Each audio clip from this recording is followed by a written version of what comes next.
அன்பு நேயர்களே, ஏற்கனவே கொழும்பு நேஷனல் ஹாஸ்பிட்டல் பதில் பிரதி பணிப்பாளர் ரோஷான் பெலன இடைநிறுத்தம் செய்யப்பட்டது குறித்தான செய்தி அரசுக்குள்ளும் வெளியிலும் ஒரு மிகப்பெரிய புகைச்சலை கொண்டு வந்திருக்கின்றது. அதைவிட மிகப்பெரிய புதைகளை கொண்டு வரக்கூடிய அளவுக்கும் அந்த செய்தி இடம்பெற போகின்றது. இப்பொழுது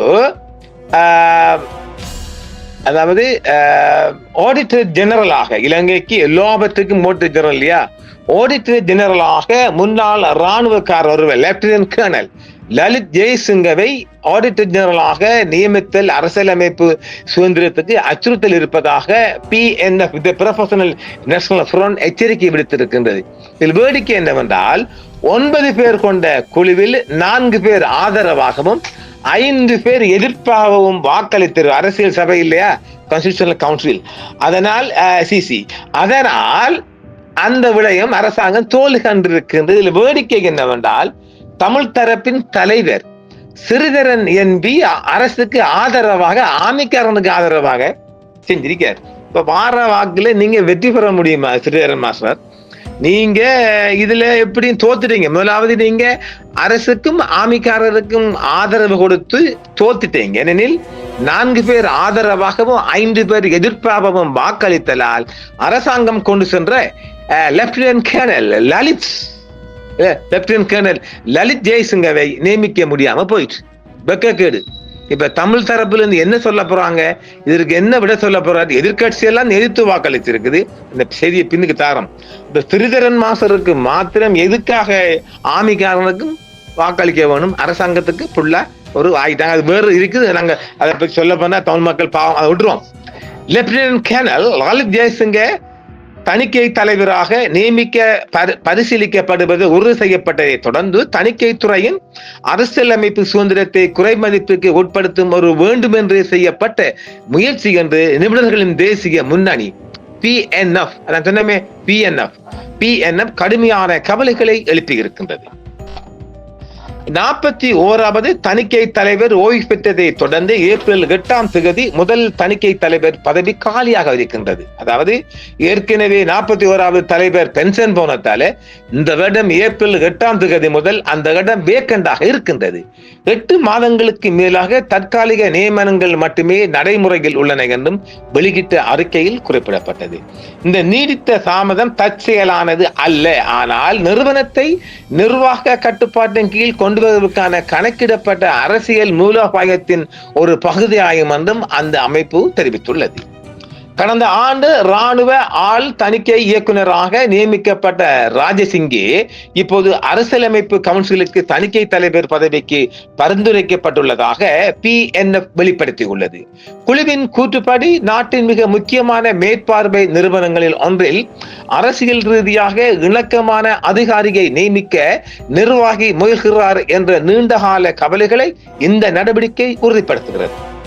லெப்டினன்ட் கர்னல் லலித் ஜெயசிங்கவின் இராணுவ சேவையை ஒப்புக்கொண்டாலும் அவரது தொழில் முறை அனுபவம் தணிக்கை தலைவரின் அரசியலமைப்பு மற்றும் சிவில் பொறுப்புகளுக்கு போதுமானதாகவே அல்லது பொருத்தமானதாகவோ இல்லை என்றும் PNF வலியுறுத்துகிறது. அவரது தணிக்கை அனுபவம் கட்டளை அடிப்படையிலான கட்டமைப்பு மற்றும் இராணுவ ஒழுங்கு சட்டத்தின் கீழ் செயல்படும் ஒரு நிறுவனத்திற்குள் இராணுவ உள் தணிக்கைகளுக்கு மட்டுமே என்று அது சுட்டிக்காட்டியது. இதற்கு நேர்மாறாக தணிக்கை தலைவரின் பணிக்கு பொதுத்துறை தணிக்கையில் விரிவான அனுபவம், பொதுநிதி சட்டம் குறித்த ஆழமான அறிவு மற்றும் பாராளுமன்றத்திற்கு நேரடியாக அறிக்கை அளிக்கும் போது நிர்வாகியிடமிருந்து சுவாதீனமாக செயல்படும் திறன் ஆகியவை தேவை என்றும் PNF கூறியிருக்கின்றது. உத்தரவுகளை பின்பற்ற பயிற்சி பெற்ற ஒரு சேவையில் உள்ள அல்லது முன்னாள் இராணுவ அதிகாரியை நியமிப்பது பதவியில் எதிர்பார்க்கப்படும் சுதந்திரம், வெளிப்படைத்தன்மை மற்றும் பொறுப்பு கூறலுக்கு நேரடி ஆபத்தை ஏற்படுத்துகிறது என்றும் அது எச்சரிக்கிறது. தணிக்கை தலைவர் துறையில் உள்ள மிகவும் மூத்த மற்றும் களங்கமற்ற அதிகாரிகளை தவிர்ப்பது, வேண்டுமென்றே நிரந்தர நியமனத்தை தாமதப்படுத்துவது மற்றும் தற்போதைய அரசியலமைப்பு கவுன்சிலின் பதவிக்காலம் 2026 ஜனவரி 18 அன்று முடிவடையும் வரை காத்திருப்பது, மேலும் இணக்கமான ஒரு வேட்பாளரை முன்னிறுத்துவது உள்ளிட்ட ஒரு பரந்த உத்தியின் ஒரு பகுதியாகும் என்றும் PNF மேலும் குற்றம் சாட்டியிருக்கின்றது. அரசியலமைப்பு சபையின் இதுவரையிலான நிலைப்பாட்டை பாராட்டி தொழில் வல்லுநர்களின் தேசிய முன்னணி நியமனத்தை நிராகரித்து பொதுமக்களின் நம்பிக்கையை பாதுகாக்குமாறு ஜனாதிபதியிடம் கோரிக்கை விடுத்திருக்கின்றது.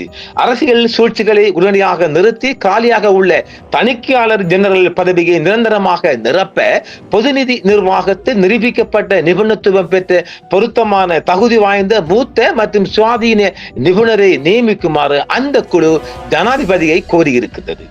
நாட்டின் உயர் பதவிக்கு ஆட்களை நியமிக்கின்ற அதிகாரத்தை கொண்டுள்ள அரசியல் அமைப்பு பேரவையில் சிறுபான்மை கட்சிகளின் பிரதிநிதியாக உள்ள பாராளுமன்ற உறுப்பினர் ஸ்ரீதரன் ஆளுங்கட்சியோடு இணைந்து கணக்காய்வாளர் நாயகமாக ஜனாதிபதியால் முன்மொழியப்பட்ட லெப்டினன்ட் கேர்னல் லலித் ஜெயசிங்கவைக்கு ஆதரவாக வாக்களித்தமை மக்கள் மத்தியில் பெரும் அதிர்வலைகளை ஏற்படுத்தி இருக்கின்றதும் என்று ஒரு செய்தி தெரிவிக்கின்றது.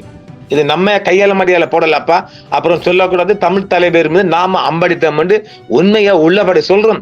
அவர் பற்றி ஏராளமான செய்தி வந்தாலும் நாம் அவைகளை மறைத்திருக்கின்றோம், மக்கள் மத்தியில் கொண்டு வரவில்லை என்பதும் ஸ்ரீதரன் எம்பியின் ஆதரவாளர்கள் தயவு செய்து புரிந்து கொள்ளுங்கள். தன்னை ஒரு தமிழ் தேசியவாதியாக காட்டிக்கொள்ளும் ஸ்ரீதரன் மாவீரர் நாளுக்கு ஏற்பட்ட தீபங்களின் சூடு தனிய முன்னரே துயிலுமில்லங்களில் மாவீரர்களின் பெற்றோர்கள் உருத்துடையர்கள் விட்ட கண்ணீர் காய முன்னரே சஜித் உட்பட எதிர்க்கட்சி உறுப்பினர்கள் மற்றும் சிவில் சமூக பிரதிநிதிகள் எதிர்த்து வாக்களித்து லெப்டினன்ட் கேர்னல் லலித் ஜெயசிங்கவை கணக்காய்வாளர் நாயகமாக நியமிக்க ஸ்ரீதரன் அவர்கள் அரசுடன் இணைந்து ஆதரவாக வாக்களித்துள்ளதானது மிகப்பெரிய அதிர்வலைகளை ஏற்படுத்தி இருக்கின்றதும் என்று அந்த செய்தி தெரிவிக்கின்றது. இருப்பினும் 5 பேர் எதிராக வாக்களிக்க 4 பேர் ஆதரவாக வாக்களித்தமையால் லெப்டினன்ட் கேர்னல் லலித் ஜெயசிங்கவை அந்த பதவிக்கு அரசாங்கத்தால் நியமிக்காமல் போய்விட்டது. வாழ்த்துக்கள் ஐயா. ஒரு ராணுவ அதிகாரியை ஜனாதிபதி கணக்காய்வாளர் நாயகமாக நியமித்த போது எதிர்கட்சியில் சிவில் சமூக பிரதிநிதிகள் எதிராக வாக்களித்த போதும் சிறுபான்மை கட்சிகளின் பிரதிநிதியான ஸ்ரீதரன் அரசுடன் இணைந்து ஆதரவாக வாக்களித்தாளர். இதை என்னவென்று நாம் சொல்வது, எப்படி கேட்பது, என்னவென்று சொல்லுவதாமா, எப்படி சொல்வதாமா? அரசியலமைப்பு பேரவையில் அங்கம் வகிக்கும் 10 பேரில் சபாநாயகர் தவிர்ந்த ஏனைய 9 உறுப்பினர்களில் எதிர்கட்சி தலைவர் சஜித் பிரேமதாச, அவரது பிரதிநிதி அஜித் பெரேரா, சிவில் சமூக உறுப்பினர்களான கலாநிதி பிரதாப் ராமானுஜம், கலாநிதி டில் ருக்சி அனுசா ஜெயசுந்தர மற்றும் கலாநிதி டினோஷா சுமரத்ன ஆகியோர் ஐவராக வாக்களித்துள்ளனர். ஏனைய 4 உறுப்பினர்கள் ஆதரித்து வாக்களித்துள்ளனர். அந்த 4 பேரில் யார்? பிரதமர் கலாநிதி டாக்டர் ஹரிணி அமரசூரிய, ஆளுந்தரப்பின் பிரதிநிதி பிமல் ரத்நாயக்க அமைச்சர், ஜனாதிபதியின் பிரதிநிதி கல்முனை ஆதம்பாவா எம்பி மற்றும் சிறுபான்மை கட்சியின் ஒரே ஒரு தலைவர் ஸ்ரீதரன் எம்பி. ஆதம்பாவா ஒரு நியமன எம்பி இல்லையா?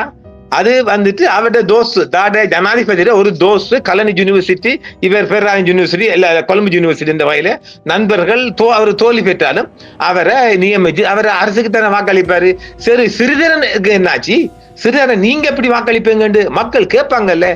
நான் கேட்கலாப்பா, நான் போலீஸ்க்கு அடிச்சுக்க நான் கேட்கவே மாட்டேன். மக்கள் கேட்பாங்க தேர்தல் காலங்கள்ல. அதுக்கு நீங்க என்ன சொல்லுவீங்க? ஜேவிபி அரசு ராணுவ அதிகாரியை கணக்காய்வாளர் நாயகமாக நியமிக்க அரசியலமைப்பு பேரவைக்கு பரிந்துரை செய்திருக்கின்ற விடயம் சிறுபான்மை மக்களும் சற்று விசனத்தையும் ஏற்படுத்தி இருக்கின்றது. கோட்டா காலத்தில் பொது நிர்வாகத்தை தொடர்ச்சியாக ராணுவமயப்படுத்திய போதும் பாராளுமன்றத்துக்கு நேரடியாக அறிக்கையின் சுவாதீனம் நிறுவனமான ஆடிட்டர் ஜெனரல் டிபார்ட்மெண்டில் அவர் கை வைக்கவே கிடையாது. ஆனால் தற்போது ஜேவிபி அரசு ராணுவ அதிகாரியை ஆடிட்டர் ஜெனரலாக நியமிக்க அரசியலமைப்பு பேரவைக்கு பரிந்துரை செய்திருக்கின்ற விடயம் அரசுக்கு எதிராக சர்வதேச பொடிகள் வரையும் ஒரு முறைப்பாடு சொல்லலாம் என்று எதிர்பார்க்கப்படுகின்றது.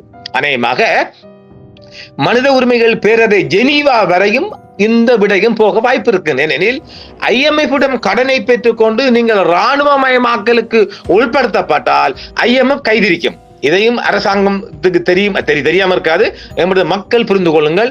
ஏகப்பட்ட கம்ப்ளைண்ட் பெட்டிஷன்கள் செல்லும். இன்டர்நேஷனல் பொடி வரையும் இந்த விடயம் செல்லுமானால் அரசாங்கம் கொட்டு வாங்கும். ஏற்கனவே ஜுடிஷியல் சர்வீஸுக்குள்ள கொட்டு வாங்க போறாங்கல்ல. ஏற்கனவே நாம சொல்லியிருக்கிறோம் இல்ல, ஏற்கனவே 21 நீதிபதிகள் நிறுத்தப்பட்டது. திடீரென்றும் எந்த கேள்வி கணக்கும் இல்லாமல் நீதிபதிகள் டிஸ்மிஸ் செய்யப்பட்டிருப்பதெல்லாம் மிகப்பெரிய சர்வதேச பொடிக்குள் செல்ல போகின்றது. ஜெனீவா வரையும் செல்ல போகின்றது. கல்முனையிலும் ஒரு நீதிபதி நிறுத்தப்பட்டிருக்கின்றார் அநியாயமாக.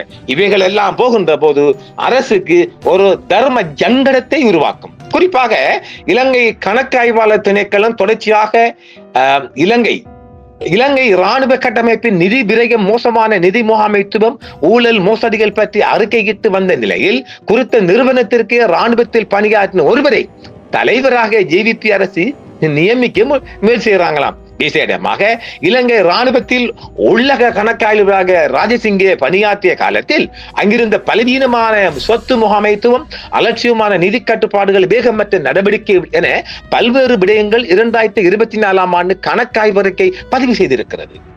ஆனால் ஊழலை ஒழிக்கப் போவதாக பேசும் ஜேவிபி தொடர்ச்சியாக முறையற்ற அரசு சார்பான நியமனங்களிலும் நிர்வாக கட்டமைப்புகளை இராணுவமயப்படுத்துவதிலும் ஈடுபட்டு வருகின்றது என்பது கொஞ்சம் வேடிக்கையான விடயம்தான். அந்த வகையில் ஏற்கனவே போர்க்குற்றவாளியாக இருக்கின்ற மார்ஷல் சம்பத் துயகொண்டாவை பாதுகாப்பு அமைச்சின் செயலாளர் நியமித்திருக்கிறார்.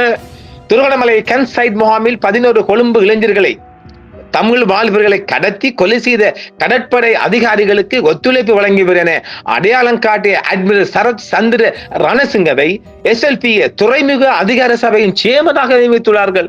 எங்க இருக்குது? அதே போன்று கோட்டபயவை பின்பற்றி தென்னாப்பிரிக்கா, பாகிஸ்தான் மற்றும் சில நாடுகளுக்கு வெளிநாட்டு தூதுவர்களாகவும் ஓய்வு பெற்ற இராணுவ அதிகாரிகளை ஜேவிபி அரசு நியமித்திருக்கிறது. இதுவும் போகலாமா இல்லையா? இதன் தொடர்ச்சியாக நாட்டின் நிதி சுதந்திரம், வெளிப்படைத்தன்மை மற்றும் நிதி பொறுப்புக்குள் ஆகியவற்றை உறுதி செய்ய வேண்டிய கணக்காய்வாளர் திணைக்களத்தை இராணுவமயமாக்க ஜேவிபி அரசு முயற்சி செய்வது என்பது அதுவும் சற்று ஒரு முறைப்பாட்டுக்குரிய விடயமா தான் பார்க்கப்படும். ஆக ஜேவிபி அரசாங்கம் சில பின்னடைவு செய்திகள், அதாவது பின்னடைவு விடயங்களை கொண்டு வருமானால் காற்று மாறி அடிக்கும். நாம் ஏற்கனவே சொல்லி இருக்கின்றோம், வருகின்ற தேர்தல்களில் தொங்கு பாலம் ஒன்று தான் அமையும். இந்த மண் சரிவுக்கு பிற்பாடு 15% வாக்கு வீதங்கள் அதிகரித்திருக்கின்றது. இந்த விடயங்கள் அரங்கேற்றப்படுகின்ற போது ரிபேஸ்கேர்ல போட்டு மீண்டும் அது குறை. நாம் ஏற்கனவே சொல்லியிருக்கோம் இல்ல, ஜனாதிபதி தேர்தல், பொது தேர்தல் வென்ற வீதம் 20 லட்சம் வாக்களை லோக்கல் பாடிகள் இழந்தது போன்று அந்த 20 லட்சம் வாக்களை இப்போது மீட்டிருக்கின்றது. இது அந்த உண்மை. எப்படி? இந்த மண் சரிவு விடயத்தில் ஜனாதிபதியின் நல்ல முயற்சியின் பலனாக இழக்கப்பட்ட, அவங்க லாஸ் செய்யப்பட்ட 2 மில்லியன் ஓட்டுகளை 15 லட்சம் வாக்கில் மீள பெற்றிருக்கின்றார்கள். இப்படியான இராணுவக்காரங்களை நீங்கள் என்ற பண்ணப்படுவதால் மீண்டும் அந்த 15 லட்சம் வாக்குகள் இழக்க வாய்ப்பு இருக்குமா இல்லையா? இது எப்படியோ அரசாங்கத்துக்கு எதிராக, அதாவது அரசாங்கம் செய்கின்ற பிழையான விடயங்களை, 2 விடயங்களை ஒரே தினத்தில் அரங்கேற்றிருக்கணும். மீண்டும் மற்றொரு நிகழ்ச்சியில் சந்திப்போம். நன்றி. என்றும் உங்களுடன் சன்ரைஸ் இந்தியா டிவி சப்ஸ்கிரைப் பண்ணுங்கள், பெல் பட்டனையும் கிளிக் செய்யுங்கள். உங்கள் ஆதரவே எங்கள் சேவை. ஆதரவு தாருங்கள், அரவணைப்போம். மறக்காம சர்ப்ரைஸ் பண்ணுங்க. தேங்க்யூ.